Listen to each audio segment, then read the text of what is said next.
നമസ്കാരം. കേരളത്തിന്റെ ഭരണത്തലപ്പത്ത് വി.ഡി. സതീശൻ എത്തിയതോടെ VIP സുരക്ഷാ ക്രമീകരണങ്ങളിൽ വലിയ അഴിച്ചുപണിയാണ് നടക്കുന്നത്.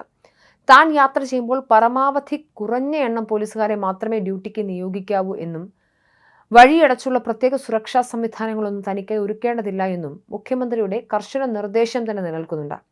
എന്നാൽ മുഖ്യമന്ത്രിയുടെ ഈ കർശന നിർദ്ദേശം നിലനിൽക്കെ അദ്ദേഹത്തിന്റെ ശാന്തിഗിരിയിലേക്കുള്ള യാത്രയ്ക്കായി പോലീസ് ഡ്യൂട്ടിക്കായി നിയോഗിച്ചത് 92 ഉദ്യോഗസ്ഥരെയാണ്. വിവിധ രാഷ്ട്രീയ പാർട്ടികളുടെ പ്രതിഷേധത്തിന് സാധ്യതയുണ്ടെന്ന രഹസ്യാന്വേഷണ വിവരത്തിന്റെ അടിസ്ഥാനത്തിൽ റൂറൽ SP നേതൃത്വത്തിലാണ് വഴിനീളെ ഇത്രയും വലിയ സുരക്ഷാ സന്നാഹം ഒരുക്കിയത്.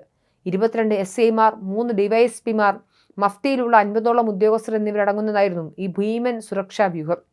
നെടുമങ്ങാട്, ആറ്റിങ്ങൽ, വർക്കല എന്നീ പോലീസ് സബ് ഡിവിഷനുകളിൽ നിന്നുള്ള ജീവനക്കാർ ഇതിനായി വലിച്ചുകൂട്ടുകയായിരുന്നു. എന്നാൽ ഈ കൂട്ടപ്പൊരിച്ചിലിനെ കുറിച്ച് വിവരമറിഞ്ഞ മുഖ്യമന്ത്രിയുടെ ഓഫീസ് ഉടൻ തന്നെ അടിയന്തരമായി ഇടപെട്ടു. അനാവശ്യമായി ഇത്തരം അമിത സുരക്ഷകൾ തനിക്ക് ആവശ്യമില്ലെന്ന് കർശനമായി അറിയിച്ചതോടെ പരിപാടി നടക്കുന്ന നെടുമങ്ങാട് സബ് ഡിവിഷനിലെ ഉദ്യോഗസ്ഥരെ മാത്രം നിലനിർത്തിക്കൊണ്ട് പോലീസ് തങ്ങളുടെ സുരക്ഷാ ഉത്തരവ് പരിഷ്കരിക്കാൻ നിർബന്ധിതരായി. മുൻ മുഖ്യമന്ത്രി പിണറായി വിജയന്റെ കാലത്ത് ക്ലിഫ് ഹൗസിൽ നിന്നും സെക്രട്ടേറിയറ്റിലെ നോർത്ത് ബ്ലോക്കിലേക്കുള്ള വെറും 3.5 കിലോമീറ്റർ യാത്രയ്ക്ക് പോലും വൻ സുരക്ഷാ കോൺവോയ് ആയിരുന്നു ഏർപ്പെടുത്തിയിരുന്നത്.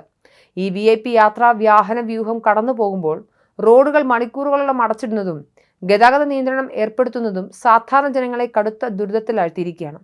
വ്യാപകമായി ജനരോഷം കണക്കിലെടുത്താണ് വി.ഡി. സതീശൻ മുഖ്യമന്ത്രി കസേരയിലേക്ക് എത്തിയപ്പോൾ തന്നെ ആദ്യ പൊടിച്ചെഴുത്ത് ഈ സുരക്ഷാ ധൂർത്തിൽ നടത്തിയത്. ജനങ്ങൾക്ക് ബുദ്ധിമുട്ടുണ്ടാകുന്ന തരത്തിലുള്ള യാതൊരുവിധ അനാവശ്യ വാഹന വ്യൂഹവും സുരക്ഷാ ക്രമീകരണങ്ങളും തനിക്ക് വേണ്ടെന്ന് അദ്ദേഹം ആദ്യമേ പ്രഖ്യാപിച്ചിരുന്നു.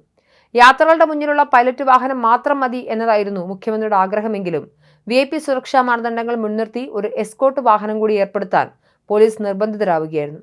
എസ്കോർട്ട് പൂർണ്ണമായി ഒഴിവാക്കണമെന്ന് മുഖ്യമന്ത്രി ആവശ്യപ്പെട്ടെങ്കിലും ഔദ്യോഗിക സുരക്ഷാ കാരണങ്ങളിൽ അത് പൂർണ്ണമായി പിൻവലിക്കാൻ കഴിയില്ലെന്ന് ഇന്റലിജൻസ് മേധാവി എന്ന് വ്യക്തമാക്കിയിരുന്നു.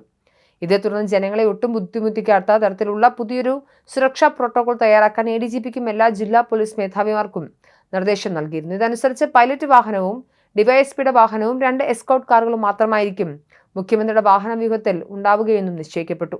രാഷ്ട്രീയ നേതാക്കളുടെ അടക്കമുള്ള മറ്റ് വാഹനങ്ങളെ VIP സുരക്ഷാ പരിധിയിൽ നിന്നും പൂർണ്ണമായും പുറത്താക്കും. നാടടച്ചുള്ള റോഡ് തടയലോ മുഖ്യമന്ത്രി വരുന്നതിന് മണിക്കൂറുകൾക്ക് മുൻപേയുള്ള ഗതാഗത നിരോധനമോ വി.ഡി. സതീശൻ മുഖ്യമന്ത്രിയായതിനു ശേഷം നമ്മൾ കണ്ടിട്ടില്ല. ഡ്യൂട്ടിയിലുള്ള സുരക്ഷാ ഉദ്യോഗസ്ഥർ പൊതുജനങ്ങളോട് മാന്യമായി മാത്രമേ പെരുമാറാവൂ എന്നും കർശന നിർദ്ദേശവും വന്നു. പൊതുജനങ്ങളുടെ അസൗകര്യങ്ങൾ പരമാവധി കുറയ്ക്കുക, സംസ്ഥാന സർക്കാരിന്റെ ഖജനാവിലെ വൻതോതിലുള്ള ധൂർത്ത് പൂർണ്ണമായും ഒഴിവാക്കുക എന്നിവയാണ് ലളിതമായ യാത്രാശൈലിയിലൂടെ വി.ഡി. സതീശൻ ലക്ഷ്യമിടുന്നത്. കേരളത്തിന്റെ നിലവിലെ സാമ്പത്തിക സ്ഥിതി ഒട്ടും ഭദ്രമല്ലെന്നും അതിനാൽ യാതൊരുവിധ ആർഭാടങ്ങളും സംസ്ഥാനത്തിന് വഹിക്കാൻ ശേഷിയില്ലെന്നും ഹൈക്കമാൻഡ് മുഖ്യമന്ത്രിയായി പ്രഖ്യാപിച്ചതിന് തൊട്ടു പിന്നാലെയും അദ്ദേഹം വ്യക്തമാക്കിയിരുന്നു. മുഖ്യമന്ത്രിമാർ മാറുമ്പോൾ പുതിയ ആഡംബര കാറുകൾ വാങ്ങുന്ന പതിവ് രീതിയും സതീശൻ കാറ്റിൽ പറത്തി. മുൻ മുഖ്യമന്ത്രി ഉപയോഗിച്ചിരുന്ന അതേ ഔദ്യോഗിക വാഹനം തന്നെ താനും ഉപയോഗിക്കുമെന്നും വണ്ടിയുടെ നിറം എന്തായാലും തനിക്ക് പ്രശ്നമില്ലെന്നും കാണിച്ച് അദ്ദേഹം ഭരണത്തിൽ ഒരു പുതിയ മാതൃകയും സൃഷ്ടിക്കുകയുമാണ്.